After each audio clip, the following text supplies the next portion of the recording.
Hai, selamat mendengarkan. Sebelumnya gue pengen nih ngucapin banyak-banyak terima kasih buat Hendri Budi Santoso atau channel Ilmu Ekonomi yang hari ini minta saya buat bahas tentang seberapa penting sih bahasa Inggris dalam dunia ekonomi atau dunia bisnis secara global.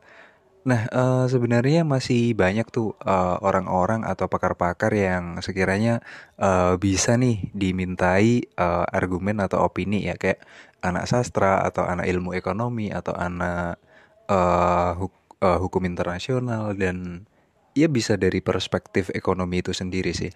Karena mungkin hari ini bertepatan dekat sama, Hardiknas atau Hari Pendidikan Nasional, so I'll try to answer it. Kalau kita ngomongin tentang bahasa Inggris gitu ya, kenapa sih bahasa Inggris bisa jadi bahasa internasional atau dipakai di hampir seluruh penjuru dunia dalam berbagai kegiatan, entah itu pariwisata, entah itu politik, pemerintahan, ekonomi maupun diplomasi. Nah, kita tuh juga perlu tahu gitu ya, tentang sejarah bahasa Inggris karena eh, ya awal mulanya kenapa banyak orang tuh pakai bahasa Inggris bukan karena bahasa Inggris itu eh, kelihatan keren, tapi ada faktor historis ketika kerajaan Inggris tuh menaklukkan bangsa-bangsa di abad ke-17, ke-16 dan abad-abad itu, sekitar abad-abad itu. Nah, dari sini mulailah Inggris itu atau kerajaan Inggris itu membuat satu kebijakan buat masyarakat atau pemerintahnya itu pakai bahasa Inggris dalam kegiatan pemerintahan. Nah, akhirnya bahasa Inggris itu jadi bahasa komunitas atau bahasa penduduk pada waktu itu. Nah, kalau dilihat sekarang, bahasa Inggris itu sekitar 360 juta penutur bahasa Inggris di seluruh dunia. Nah, tapi karena sentris atau apa ya, sentrumnya bahasa itu di seluruh dunia itu adalah bahasa Inggris karena udah terbiasa mereka berkomunikasi dengan orang lain atau bahasa pemersatu internasional adalah bahasa Inggris. Nah, itu menjadi kebiasaan atau habitual actionnya orang-orang internasional gitu ya. Entah itu di organisasi PBB, entah itu di Uni Eropa, bahkan di Uni Eropa itu ada beberapa bahasa pokok. Yang pertama bahasa Inggris, yang kedua adalah bahasa Perancis, nah yang ketiga adalah bahasa Jerman, mungkin yang keempat adalah bahasa Spanyol atau Portugis, gue agak lupa. Nah, tapi di situ, jadi kalau kita ngomongin seberapa penting sih bahasa Inggris dalam dunia ekonomi, ya kalau misalkan ada satu bahasa yang bisa dipakai di seluruh internasional yang lebih relevan buat menggantikan bahasa Inggris atau untuk mempermudah itu, ya bisa jadi gitu. Kayak bahasa Mandarin sekarang yang kita ketahui ada sekitar 827 juta. Sedangkan yang bahasa Inggris cuma 360-an jutaan.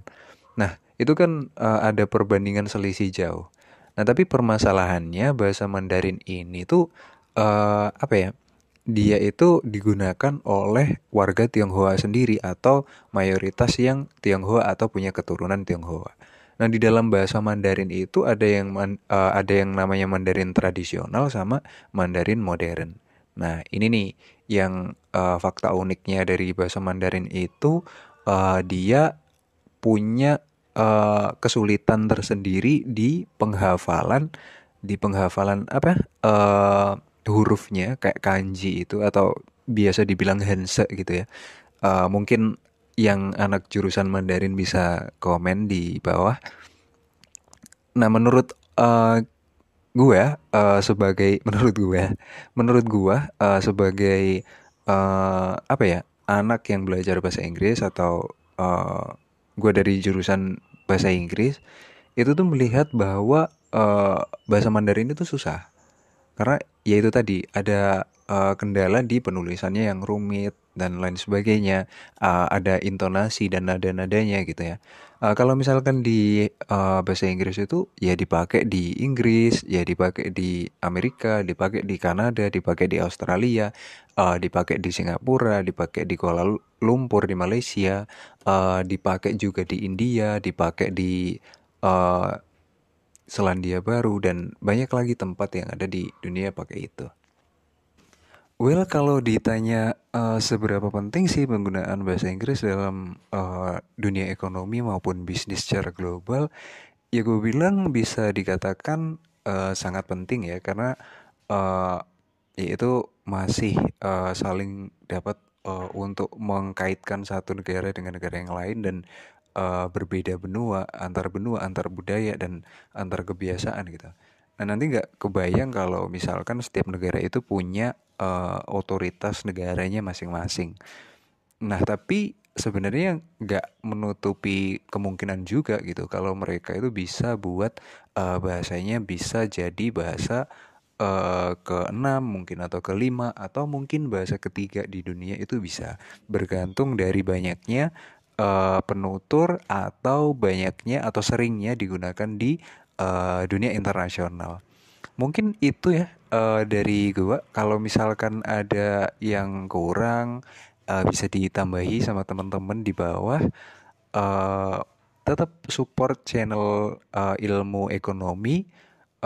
Gua Ananda dari jurusan Pendidikan Bahasa Inggris angkatan tua Universitas Negeri Surabaya. Salam kenal semua ya. Bye.